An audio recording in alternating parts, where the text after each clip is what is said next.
Hello, hello, Hart, and hello Hello. to our lovely listeners. This is going to be something a little bit different. So, a moment of backstory before we really get started. But one of my longtime OG followers, Tarek, reached out to me the other day and said, you really need to meet my friend Hart. He's like interested in a lot of the same ideas. And the three of us had a conversation. We touched on things like music and mysticism and emotional states and sort of like the long lineage of music and dance as ritual in human history. And I was like, you know what? Let's just record a conversation between me and Hart, who's a musician, because I'm dying to know more about the musician side of these experiences. So, with that, Hart, welcome. I'm so happy to have you. Well, thank you for having me. So, just to start off, I would love to know more about your background and how you even got started making music. Sure. Well, I was very lucky. I grew up in a musical family with two parents, went to college for music. My mom is an opera singer, and she Mm, taught voice and piano. And my dad has been a professional singer. Has sung at Jewish temples and churches, and he plays jazz piano and mm, has written some good jazz himself as well. And they started me in classical training when I was 3. And, I have this early crayon drawing of my first attempt to write a piece of music and draw a little treble clef and drew some notes on there. And it's like, "Yeah, okay, well, for 3, I guess it's okay. But yeah, I got, so I studied with them for a long time. When I got to be about 10, I really got into writing my own pieces and mainly piano pieces. And then as the years went by, I got more into songwriting and other instruments. When I was 16, the rock and roll bug bit me big time. mm-hmm, I discovered a lot of the late 60s and early 70s classic rock. We had a classic rock station in Atlanta, but it didn't play music that far back, strangely. And mm, it was just a total revelation. So, the Who and the Beatles and Jethro Tull and the Doors and Emerson, Lake and Palmer and just all these great, great bands and artists. And also, they wrote things that deeply resonated. When I was coming up there was not a lot of music that went deep into spiritual life or examined um, that really examined, darker, more psychological themes and, intense life events. I mean, there was mm. a lot of angsty music and there was a lot of angry music, but I wouldn't say that people were really writing, still not really writing about, deep personal lived in experiences. And it was connective and liberating and cathartic for me. And that kind of set me on my life path of songwriting and music. That's awesome. And when you say like you were bit by the rock and roll bug, like, do you remember what that felt like or what the physical experience was? Hmm. Well, I came on in the middle of the movie of the Who's Tommy. It's I don't know if you've seen that, but there's a No. Christmas scene. So he's deaf, dumb, and blind. He watches an unfortunate misunderstanding, and he watches his stepfather kill his father, who's just come back from World War II, that was thought to have been dead because his plane was shot down in enemy territory. But it turned out he Mm, survived and was a prisoner of war and escaped. And he comes back home and interrupts his previous wife and her new lover, who both thought he was dead, and a fight breaks out, and then the father gets killed, and the child sees it, and he's traumatized and becomes deaf, dumb, and blind because he's traumatized. mm, And it goes through the life of this character named Tommy, and the he suffers a lot. He's used and abused by everybody that wants to use and abuse a child because he's completely defenseless. mm, But then he cultivates a spiritual life, and he's strangely close to God, even though he's cut off from the world. And then he's Yeah. healed later in his life, but he still has the mind of a 4-year old developmentally because he didn't get to grow and develop. But he's very close to God. So he just comes out of this state and he's just saying all these spiritual things, and that's all he knows to talk about. So people think that he's the Messiah and they start following Mm, him and worshiping him, but he doesn't realize what's going on because his mind is still that of a child. right. And then when he does, he rebels against it and he says, this is not the way, and then his followers don't accept that and then they turn on him. Mm, So it's it's a very original story with a lot of layers. I came in on this scene where the little boy, shortly after being traumatized, is at Christmas, and the other kids are being mean and kind of bullying him and dancing around at him and blowing toy trumpets and things because he can't hear. mm. And he's just sitting there, and his parents are alarmed and they're guilty about his situation. And then it draws into the quiet mind of the child. Like all the noise just cuts out, and you hear what's going on in his mind, and he's just singing, "See me, feel me, touch me, heal me." Mm. That moment was something profound to witness. I did know the basic. I had heard. I knew the basic idea of the story, but I didn't quite know what I was seeing. But just the contrast and how it related to my own early childhood, it was just like I couldn't believe somebody was expressing this because that had been very much how I had felt throughout my whole childhood, and it opened something up, you know, and allowed me to come out. Um, so how it felt.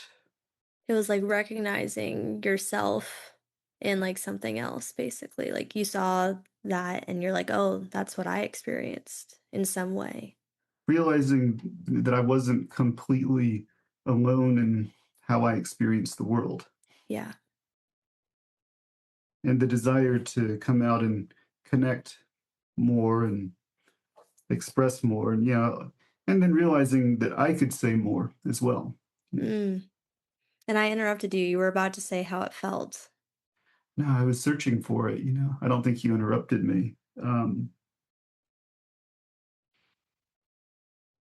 Joy, Mm. um, bittersweet because it did bring forward and bring up a lot of old pain, but Mm. in doing that, it was also wonderful, uh, connective, kind of the feeling if you were wandering in a dark swamp your whole life and it was just dark and there was Mm-hmm. nothing but swamp. And then you looked up one day and saw a little bitty light out on the horizon, whatever that feeling is. The word that's coming up for me is hope. Yeah, hope, but Yeah. more immediate than hope, connection, Mm. connection.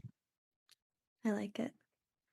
And so what was next? Like how did you start moving towards that light? How did the journey evolve?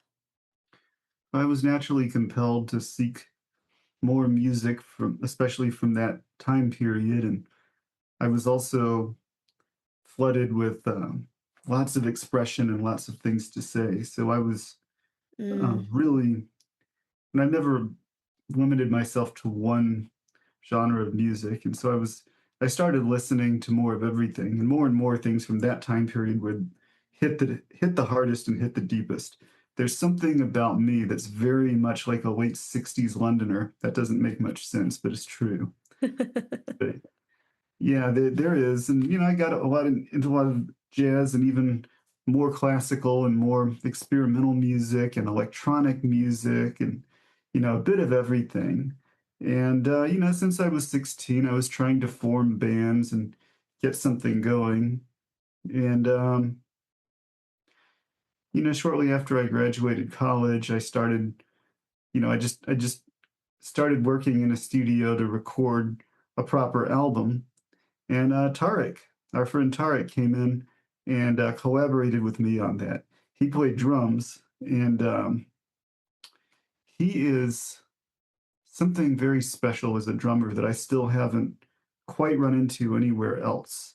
Hmm. He he is such a despite what he'll say about himself, he is such a musician and such a musical mind that the melodies and the movement and the development of a song really lives inside him, and he'll weave drums around melodies and harmonies in a way I've never heard anyone else quite do it. His drums sing like a vocal line.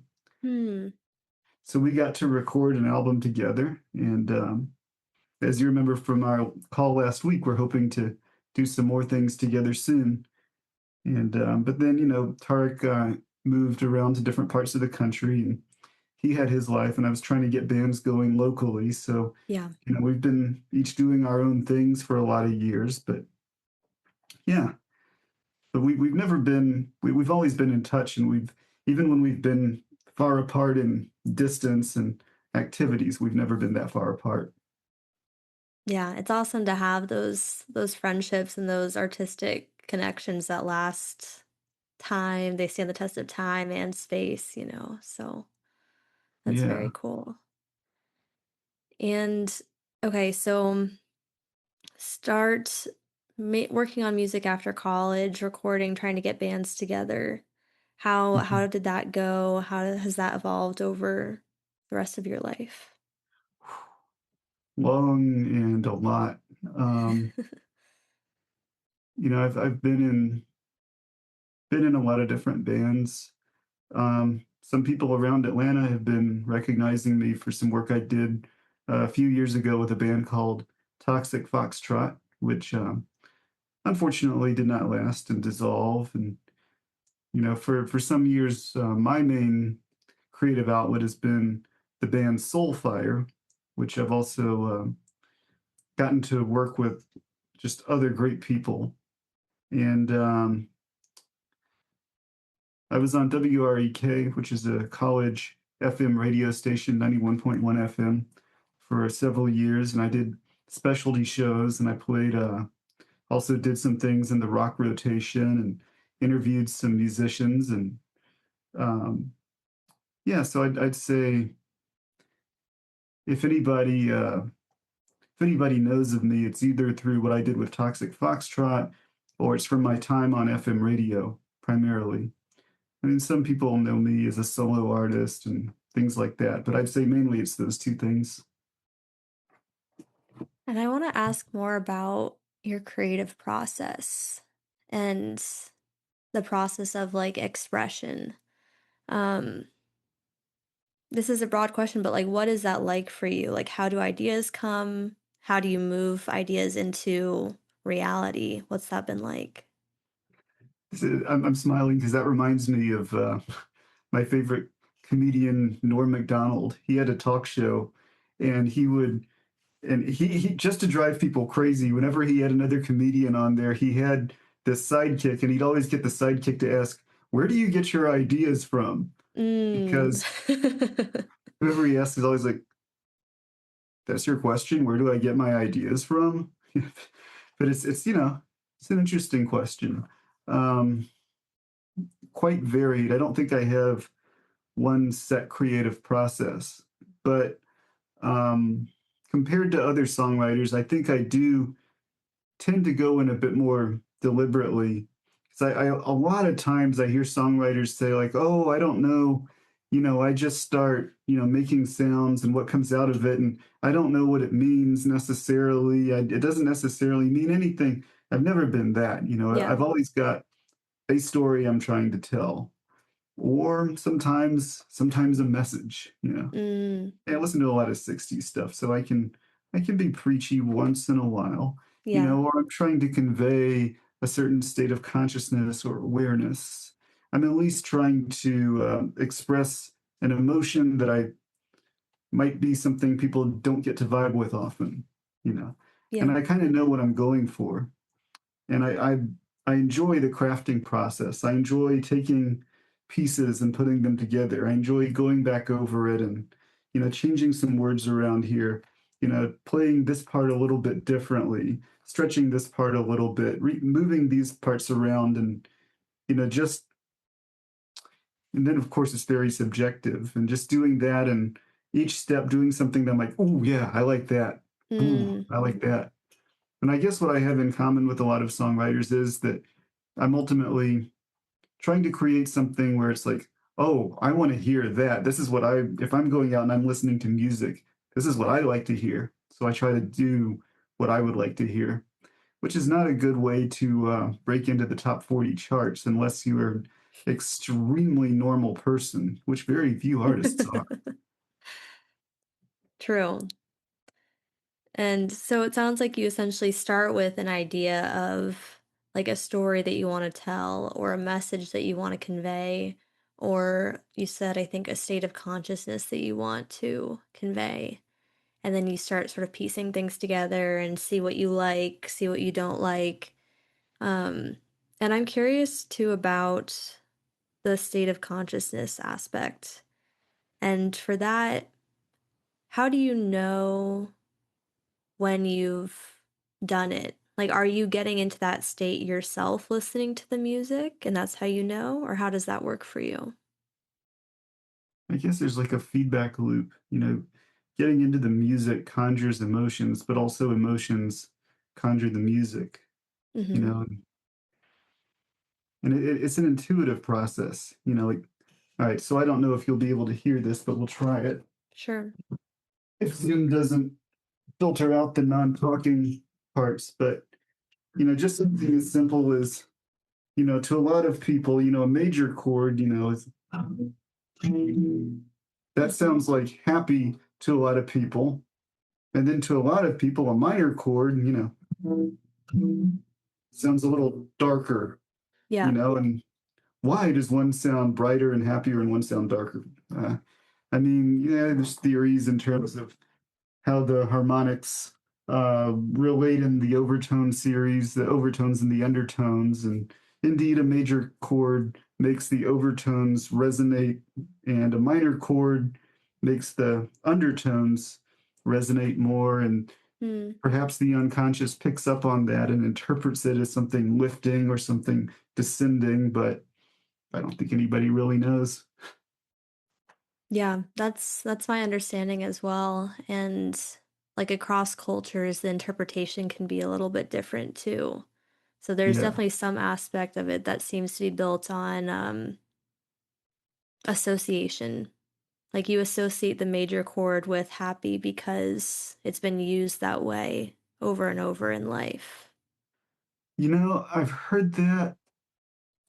I don't think so. I think there Yeah? is something intrinsic in the tonality that is that is more intuitive, and for instance, I can play something that people have not heard in a context, or most Hmm. people haven't, like let's say you take this is called the Jewish scale, and it actually is called the Jewish scale in theory, but is That's that better? working. Yes. So that's actually called the Jewish scale in Mm, theory books. And a lot of people haven't listened to any music in the Jewish scale whatsoever. But to most people, it sounds mysterious, yes.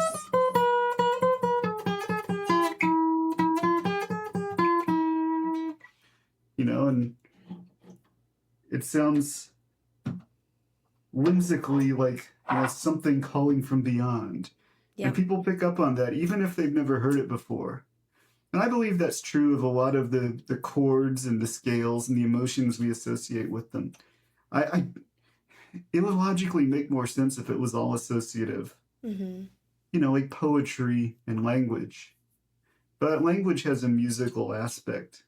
I mean, famously, Tolkien wrote that if you take what words mean away from the words and you just listen to their sound, there are some sounds and words that are just so beautiful. And of course, the famous example he gave is cellar door. Because if you don't know what a cellar door is, but Mm. maybe it's the name of a mythical elven realm in the forest, cellar door. Yeah. No, that's true. And there are some words that sound like the object, like they are accurate words. And then there's some that are less so. But Like splat. yes, exactly.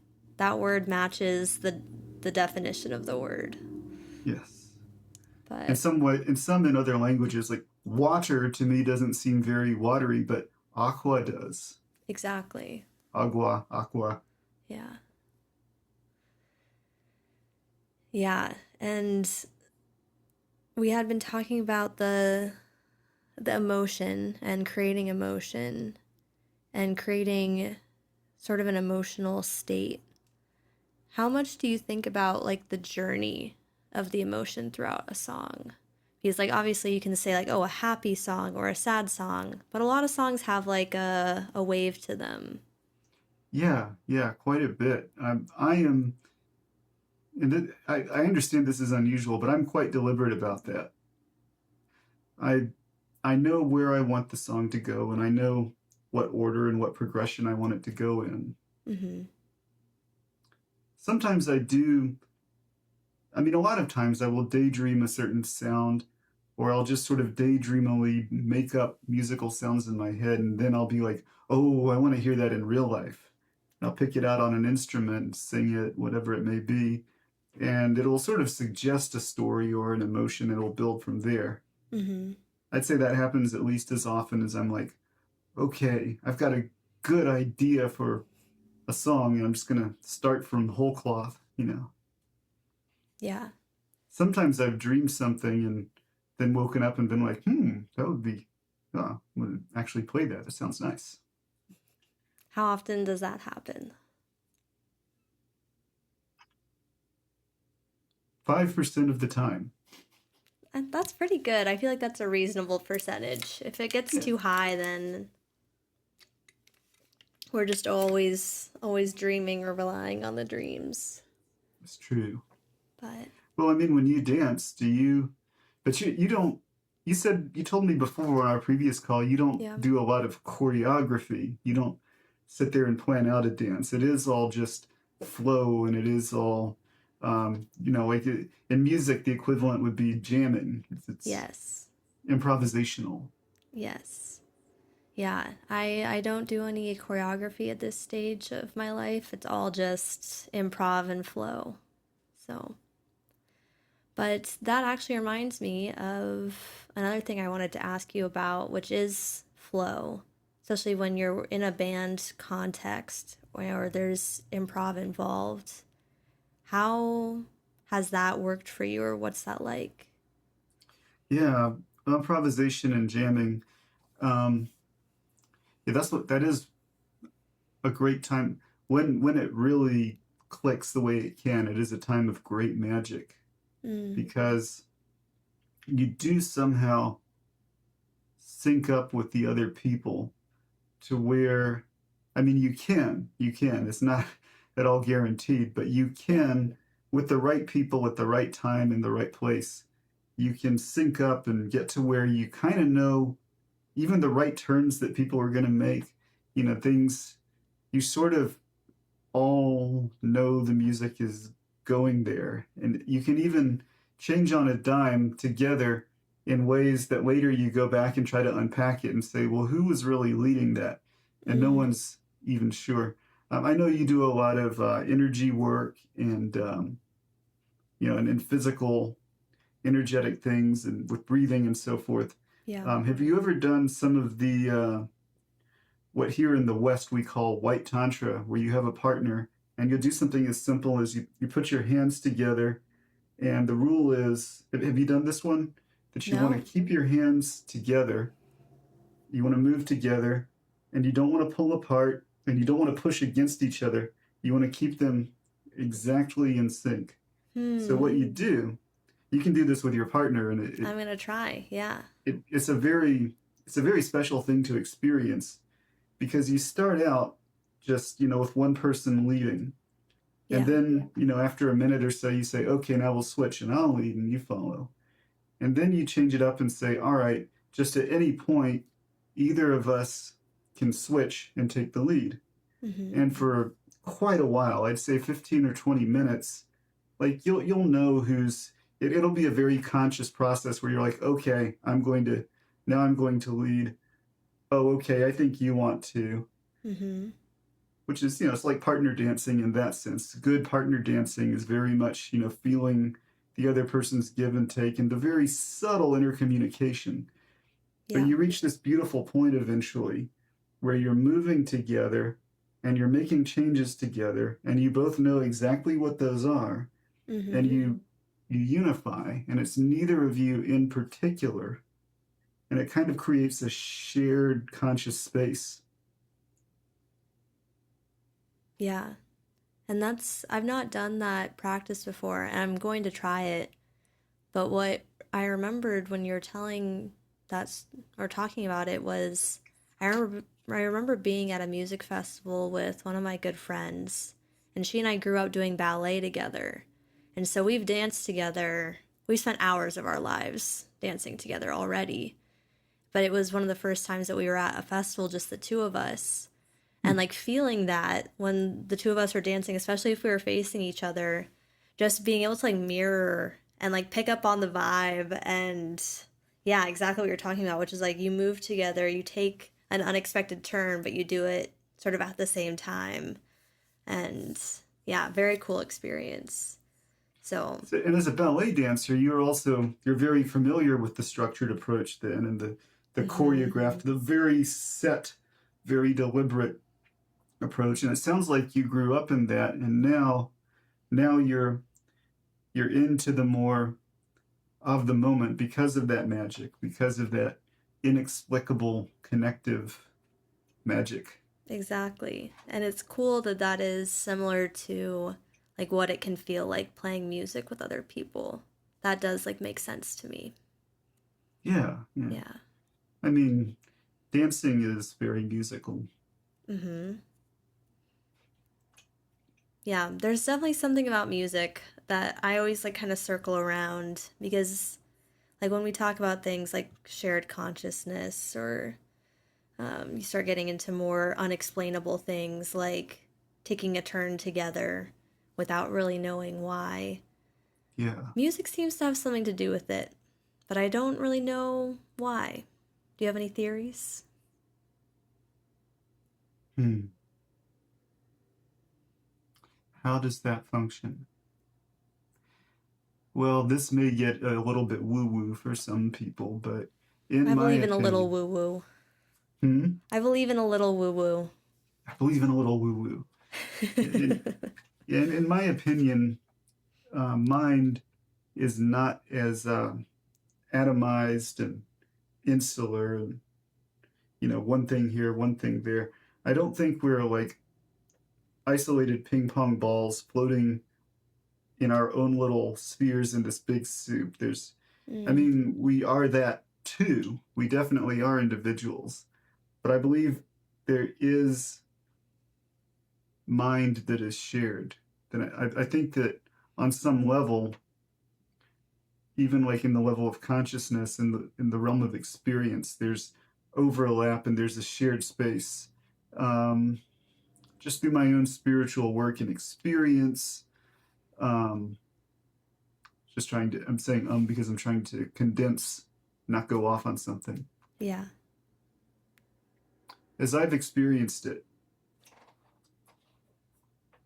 I believe that because our brains are so addicted to language and linguistic structures and constructs Mm, that we get so habituated to putting our energy through this word thinky matrix of structures that it's harder for us than perhaps other animals to feel what's already there under the surface. because of the abstraction of language. Yeah, and how it is programming this gray piece of meat that's inside this calcium shell. And then when you have all this structure and it's so complex and detailed, then it is beautiful and it is powerful. I'm not saying this to say, oh, language, boo. No, not at Yeah, all. yeah. Language, yeah. But I think that we get so habituated, and I think our brains are, as humans, we're genetically programmed to become habituated to it and to live in it, Mm-hmm. that it's hard for us to feel all the other things. They're almost too quiet compared to all the language. Hmm. And I think perhaps that part of it is being able to follow the rhythm and having the sound as something the mind can experience rather than all the words, words, words, words, words, I think helps us to be free of our conceptual linguistic structural space. Mm. And then I think that it's sort of like, I don't know, have you ever done a really deep, long meditation after you've been so caught up in life for several months that you haven't meditated at all? Yeah. And as it hit like really, really hard, Yeah. and you're like, oh my gosh, why did I stop doing this? I feel like I'm Exactly. finally, and that's like immense. Mm-hmm. But then, as you keep getting into your meditative routine, the irony is that it's still very positive and very connective, but it doesn't hit like thunder like it does when you haven't done it for a long time. Sure. And then you come back to it. So I think when we get caught up in our day to day mundane lives and having to figure out and solve and manage all of the things we do, which is not bad, that's part of what we are. But then when you have the music that hits with you and connects with you, it allows you to release that. And when you haven't released it in a long time, I think it's like that thunderbolt. It's like, Mm. you know, Yeah. other if we look at what we've gained and what we've lost in our technological and larger and more complex society, the more you go into technological structure and linguistic structure, Mm. the less connected you are to the intuitive and to the subtler realms, Sure. and it's so you look at more indigenous cultures that are not as bureaucratically complex as ours, nor do they have as many gadgets. And they virtually all have, the drums, and listening to the Right. drums and moving to the drums. And they have their storytellers who speak in a rhythm like the drums. And Mm. they know to come together and do this. And they know that you connect to something, and they'll call it spirit and great spirit, or connect to the wind. And then they'll have visions and so forth. In virtually every culture that does not get too technologically comfortable has rituals, coming of age rituals, where you separate even from the tribe and you sit alone in the forest for several days. And all you're Mm. doing is you're just sitting there. And it's not even like you're deliberately meditating, but after you've stayed there, and it doesn't hurt that you're deprived of sleep and food, so your brain's going crazy, but you do then connect to the uncanny and the powerful, and you see Mm. what has always been there, but you haven't looked at because your mind is too tired to pay attention, too tired and too bored to pay attention to this other stuff.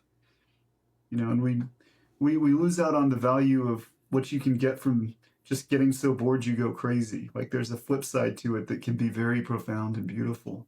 Yeah. Yeah, you touched on a lot of things there. Um, the language piece of like music touching something that exists outside of language, and the fact that music has been with humans for so long. Um, it has like some clear like through line, like a lineage. Um, and also the aspect of being able to get quiet, because there's always so much information overload all the time, that it's hard to listen to like intuition you mentioned. Intuition is like that knowing that comes without language oftentimes. So if you're in a language obsessed society, it's Mm. hard to access that knowing or to really understand its significance. That's a powerful idea. Yeah, Intuition is knowing without language. it's definitely not my original idea. It's something that Ugh. I read, but it resonated and But you stuck should have with taken me. credit. I was like, wow, Mia. No, I am an amalgamation of all the great thinkers who have come before me. Aren't Um, we all? yes, I think the delight of this life is getting to apply it to a new context and make connections that they might not have had the resources to make because they weren't all talking the way that we can read all of them now. So Yeah, I think that's pretty cool. it's very cool. Yeah. Yeah. Yeah. I suspect that there's something about time that matters with music. Like there's some the idea of rhythm seems important because rhythm and flow sort of help each other, I've noticed. Where like people talk about getting into flow as getting into a rhythm. And like rhythm is marking time in some way. But yeah, there are I'm a lot of sorry. little interesting pieces. I'm just looking down because I just thought I should silence my phone.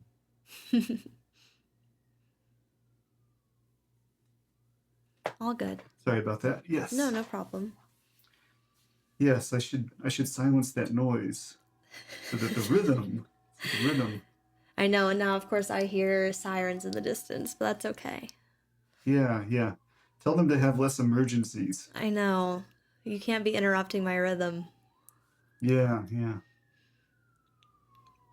Has it But ever occurred to you that a house fire can put itself out? No, because it can't. Well, okay. yeah, and I don't think we've built our society where house fires could put themselves out. Yeah. Maybe when the nanobots come, fires will become intelligent enough to put themselves out. True. But they'll also become selfish enough that they're like, you don't tell me when I should be out. Yeah, I want to consume. I'm a fire. This is what I do. I feel like that's already what fires are up to. Whether or not we Yeah, can understand what they're saying. sneaky fires. But yeah. I think that this interesting you brought up fire because yeah, I was thinking about this the other day. Do you think there's something in us that the way we're wired, we're supposed to sit in front of a fire for a certain period of time every once in a while. We're Mm, supposed to look up at the stars. mm, And I think before even the drum circle, I think, it makes sense. We came up in a wild world of wild sounds, and I think maybe we're adapted to them to hear the wind and water, mm. and it does something for us. And it might be hard to say exactly what.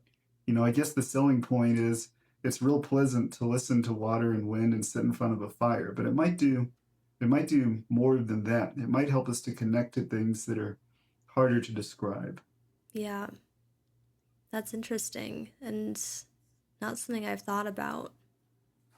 But I have heard something along the lines of like the fact that we can see the stars is not something that's just guaranteed of living on any planet. Hmm. You have to really be like a certain distance away from other stars and at a certain point in time to be able to see the light from stars. And have a And very that, certain atmosphere. yeah, and that like looking up and seeing that there is something that you can't reach, there's something, like out there, that might have helped our ancestors to like think more expansively, like think bigger about reality. So, Yeah, that there's something that's so far away and so beautiful, and it's like, mm-hmm. yeah, It's like I had mystery. when I was studying philosophy, one thing that our a professor, Dr. Phil Newyar, I'll give some credit, took us through was how we ended up using the word heaven to Mm, describe a spiritual place of wellness, a spiritually good state. And it started with apparently it started with people looking up at the sky and seeing that as far as an ancient mind could tell, everything moved in such perfect order. And there was mm, such math and such the rhythm and the math and it was all just perfect and elegant and unchanging. And then you look down here in the more close to us world. And you try to draw a straight line, and of course it's never quite a straight line. You try to make a Mm, perfect circle, and it's never a perfect circle. And everything is kind of wibbly wobbly and kind of fuzzy and eventually mm, falls apart and decays no matter what it is. And so they tended to think that, the realm of the divine was up there with the stars. There's those endure, they stay the same, they're in perfect order, they're in perfect harmony, mm, and we're just sort of this imperfect, muddy, decaying, distorted image of that mathematical eternal perfection. mm, And this then became our spiritual language, and as we became more um, inwardly spiritually talking, heaven eventually came to describe a state, a spiritual condition, as much as something over there that looks perfect. mm. So that's why heaven is up, is because That's why heaven is up. the stars seem to move in an ordered way, predictable. And if you ever look down a volcano and you smell all that sulfur and you see all that burning hot stuff, you're like, oh, there's nothing good down there. Just the fires of chaos. Yeah. The place I Interesting. least want to go is there. Sure, into the volcano. Yeah. In your I mean, music, I understand, if I'm a virgin, it might be a great honor and it might make the crops grow really well, but I don't want to do it. no, I'm not volunteering for that job. No, no. Mentioning heaven reminded me of, like, I've noticed that some songs, and they're typically the ones that artists will pull out in a festival context, if you're like the last person, you're the closer, and you want to like bring the whole evening to like a climax of some sort. Like the feeling that that music brings up for me is, I heaven is the easiest word to reach for because it feels like divinity. It's like touching God, spirit, universe in some way. It's like that feeling of being interconnected, light, gratitude, whatever. And it's it's a really special feeling, and I'm wondering if that idea resonates with you and if it's something that you've worked with in your music. Yes, and I would even say painfully so. And I'm interested in where you're coming from as a dancer on this too, Yeah. and especially that you came up in a very structured, choreographed tradition, Yeah. and now you're exploring, the exact complement of that. Because as an artist, this is what I really yearn to share, Mm, and it's what I would love for people to show up to experience. And I find it hard to package. Um, and I guess that's why I was wondering if you'd thought about choreographing and creating, a purpose structured show. mm, Maybe something that brings, maybe something that makes the spontaneous dancing that's so expressive and so liberating that it does allow you to open to that deeper connection. yeah. Um, because the thing is, like, I can't, like as a musician, I can I mean I can, but it's not going to hit right. I know, like, if hey, come to this show and together let us create a sacred space in Mm, which we all connect with one another, and in which sublime joy and a beauty that cannot be spoken is realized. No, I mean, and people have been habituated, and I think deliberately by powers that be and interests that want to keep people controllable and predictable. People are just, I want to get my rage on. Or, much worse than that to me, is just, oh, I'm part of this subculture. And mm, this is how the subculture dresses, and this right. is what they sound like, and this is what their music sounds like, Right. and this is the uniform, this is the lingo, this is how we identify as being in the same tribe. So we're going to just come and put a bunch of pep rally energy into living out the trappings of this identity, which is perhaps a bit artificial, a bit manufactured, Yeah. and is literally the definition of conformist. And Mm. that's the thing. Live music, is new live music, it seems that the more conformist it is, the more there's a uniform and a lingo, and this is the kind of thing we expect to hear. This is the kind of sound we expect to hear. The more successful, the more the algorithm says yes and Mm. percolates that.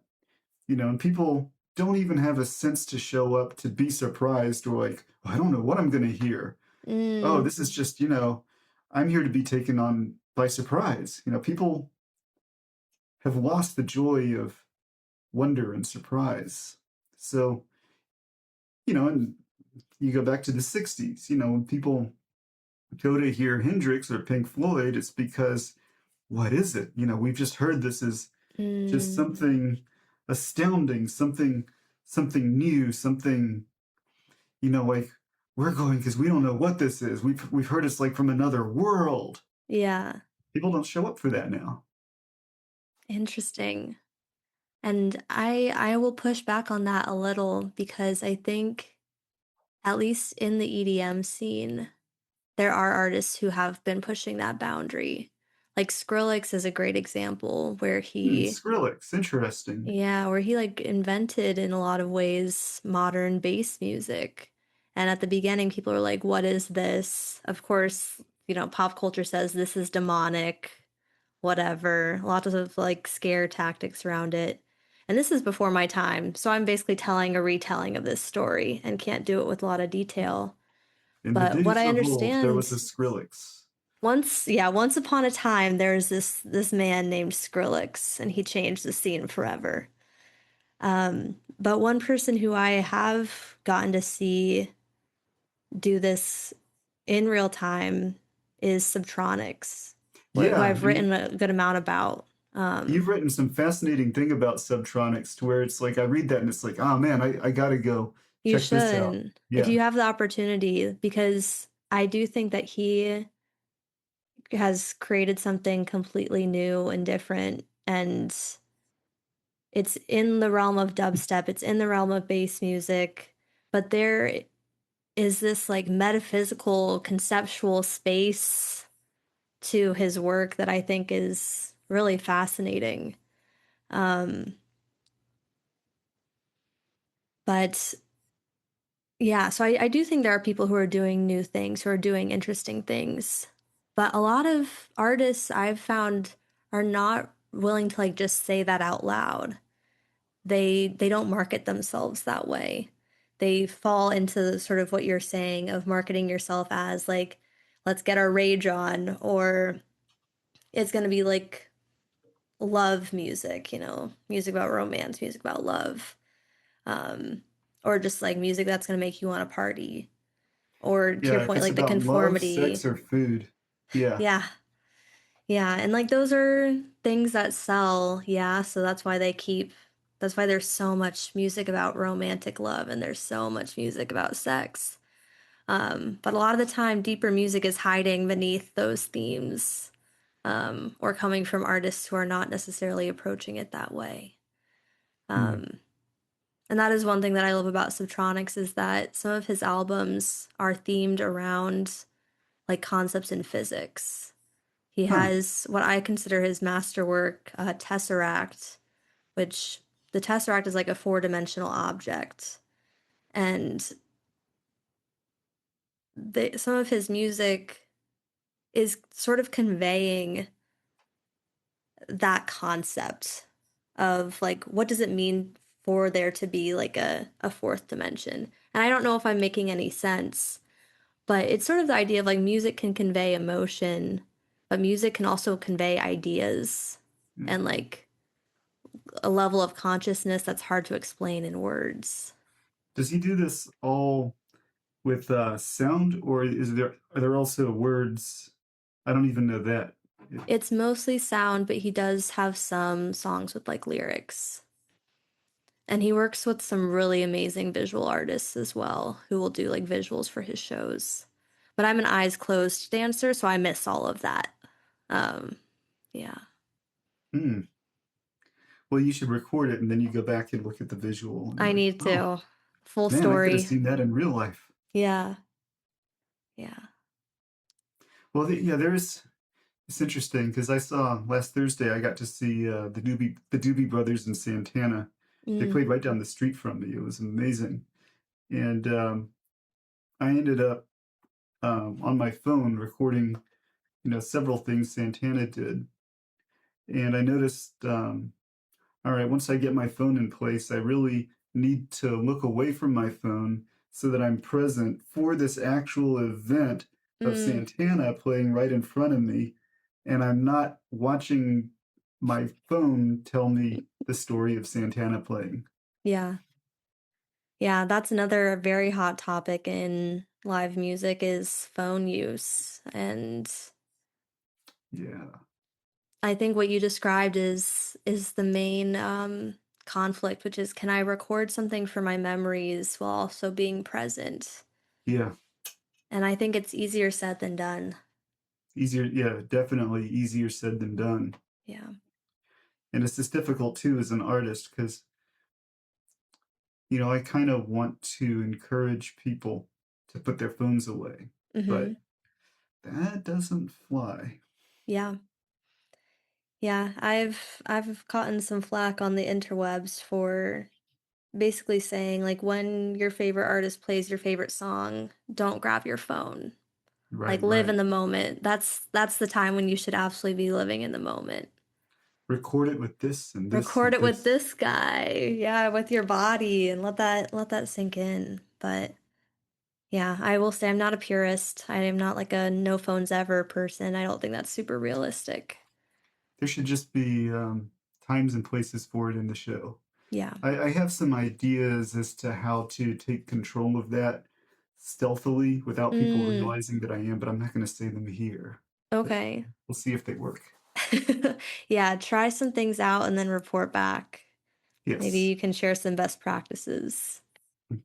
So what are you interested in putting together for people in terms of experiences? Because it sounds like, Mm, you are right now your interest is much more in being in the audience or being part of the community experiencing the music than being the person who brings the show.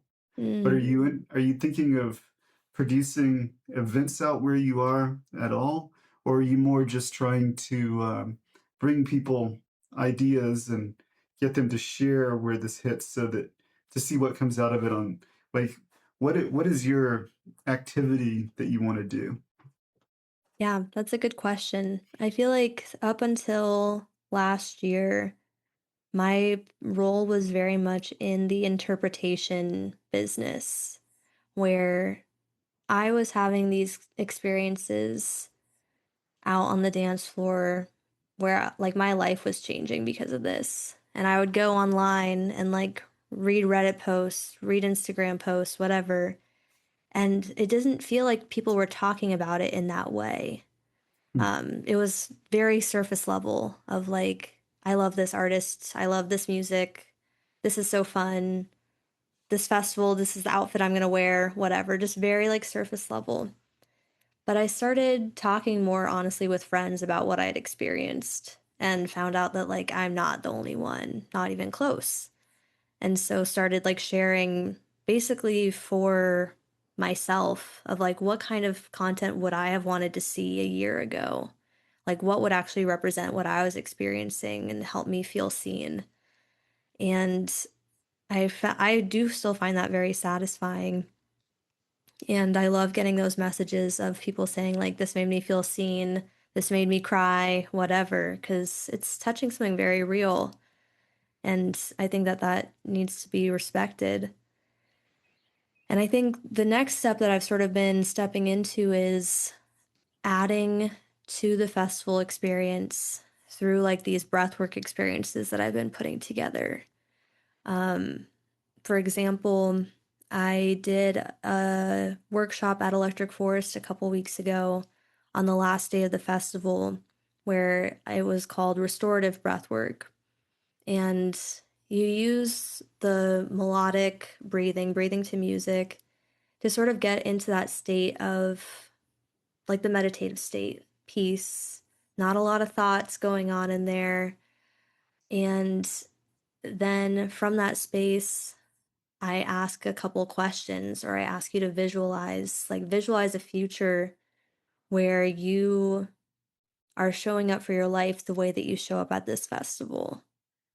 And my goal with that sort of thing is to help with like integrating the experience into life. And so my bigger picture vision is to have these sort of like guideposts where if I can do a couple workshops at a festival, I'm basically giving a little bit more structure and support to the spiritual experience that a lot of people are experiencing. Um, to get the grounding and the preparation at the beginning, to get a little bit more of the integration at the end. So I feel So like what that's kind of where I'm going with this. so you wouldn't mind necessarily leading a breathwork workshop. Yeah.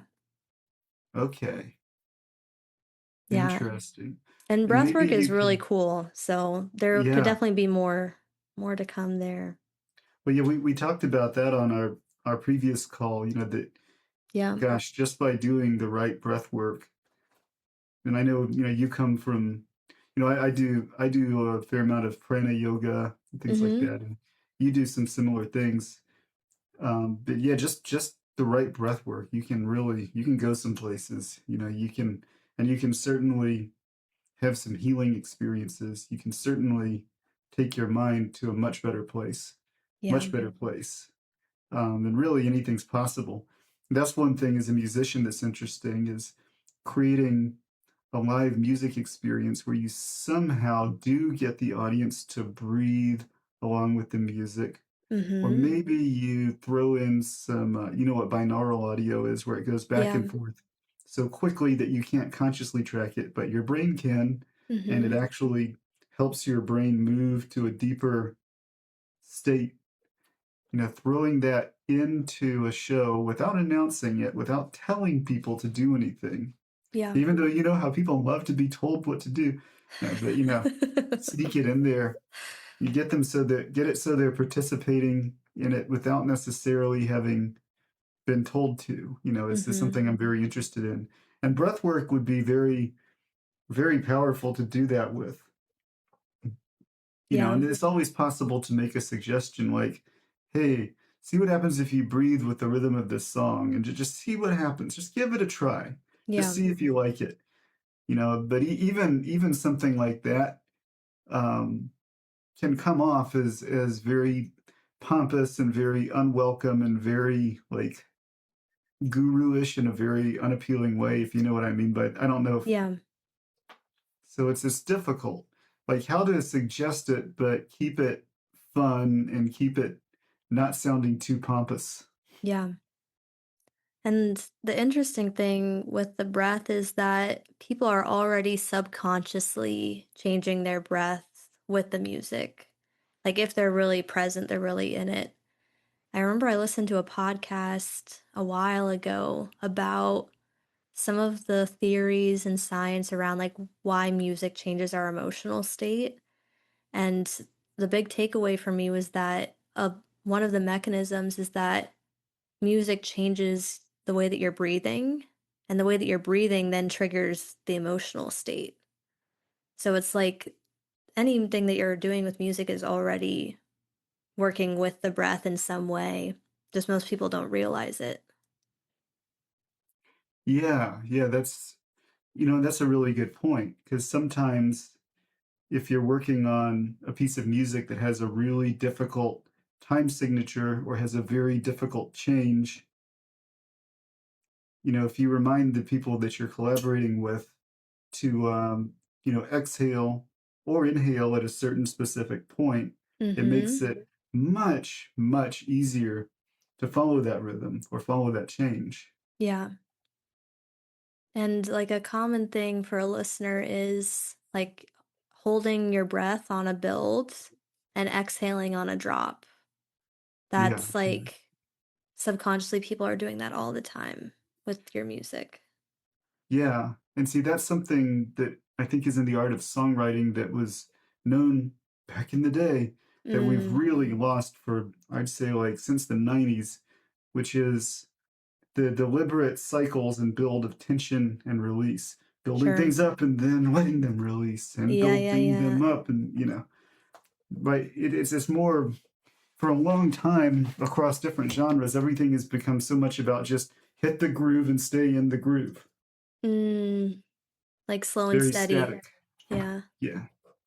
Although you mentioned Skrillex, I've always found, see, it's funny because a lot of people in my rock world do not care for Skrillex, and I've always defended Skrillex. I'm like, Mm, no, no, Skrillex is cool. Like you gotta, and one thing Skrillex does extraordinarily well, even compared to other EDM that I've heard, is building that tension up and then releasing it.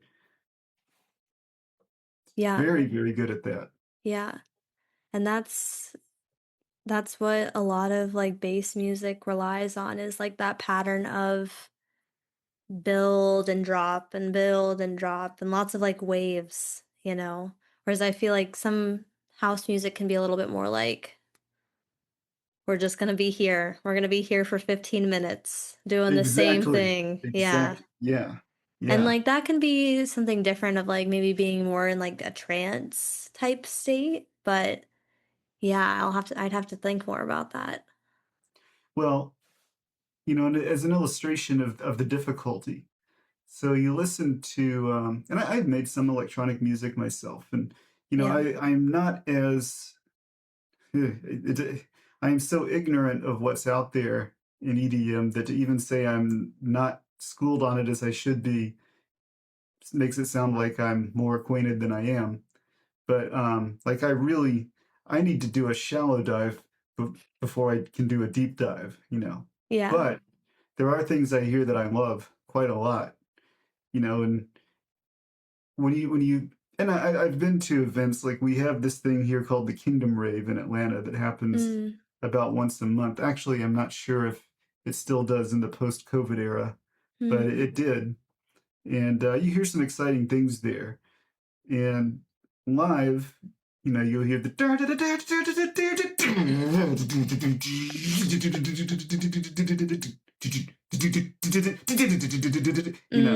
where It there's keeps some you on your variety. toes. Yeah, yeah. But if you try to go on Spotify or YouTube Music or any platform and see what's trending, see what's the most popular, it's more like you described house music, and it doesn't matter the genre. Mhm. Whether it's EDM or it's hip hop or it's rock. And jazz is just not popular anymore, unfortunately. Not new Mm. jazz. I mean, it has Yeah, its audience, but it's not big. You know, sure. like very few people know who Genevieve Artade is. I But certainly don't. yeah. We'll have to trade music recs after this. Oh yeah, definitely, Yeah. definitely. Or maybe Yeah. we'll bring Tarek in and we'll just get a music share group chat. That'd be fun.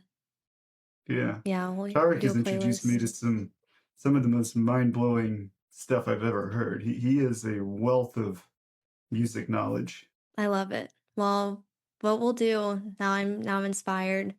The three of us will put together like a shared Spotify playlist and I'll share it with this when I'm done. I'll That'll link be to good for it. me because I Yeah. don't have a Spotify. It's really bad because I'm on Spotify. Like my music is on Spotify, but I Mm, I don't really use it, and I should. And bad me. So this will be good. This will yeah. cause me to do that. Spotify is controversial for, you know, their business practices and the algorithm and all of that, but I'm Yeah. still a Spotify gal. It's where my whole like library lives. I listen to a lot of music on YouTube, and I have Mm, several curated YouTube playlists. nice. A YouTube guy. Yeah, yeah. Because I keep imagining that one of these days I'm going to get it together and start producing regular video content and release it on YouTube. It'll happen. It'll One of these happen. days. Yeah, when after I do the 600 other things. Yes, exactly. That's the life of the artist is having too many ideas, not enough time It's a good to problem to do have, though. them. It is. Yeah. It's better than having writer's block. I've never had Yeah. that problem. Have you? No. Um, and it's one of those things that I know is possible. And I read a book about writing. Actually, it was called Bird by Bird. Anne Lamott, I believe, is the author. And what she said about writer's block was that you're not blocked, you're empty. All you need to do is go out, have some experiences, and that's going to go away. So I think that that's right. Where if I ever do feel like, oh, I'm running kind of low on ideas, we just need to go outside, have an experience. Yeah, I'll go join the running of the bulls this year. And if I Mm, live, then oh man, will some writing come out of it? exactly. Exactly. Oh, it doesn't even have to be that extreme. Yeah, yeah. But I'll go any to the park and have a walk with a puppy. the puppy could have an adventure. It might make some friends. You might make a friend. You might see something. The sun Well, might puppies set. puppies always have adventures like that. They're puppies are adventure having machines. That's true. All you need is a puppy. Yeah. Now there's a good title for a book. All you need is a puppy. Go on an I bet that would adventure. sell. Probably, though that doesn't necessarily mean it would be any good. No, no. But hey, once you find out what sells, like your responsibility as the creator is to make it worthwhile. Mm, true. That's a good point. That's a good point. Well, Hart, I have loved talking with you. I think we will do it again. And I feel like I'm at a good stopping point. Is there anything else that you wanted to share? Um, Everybody go buy Mia's upcoming book. All you need is a puppy. No, but all right, so you've got your blog of your experiences as a dancer, Yep. and I see you have it looks like it's a new section on the site for the podcasts. And Mm, I there's a subscribe button there, so if you go on there, you can subscribe. Anything else that you're up to that people should know about? mm. I post on Instagram quite a bit. I'm at Mia on Music.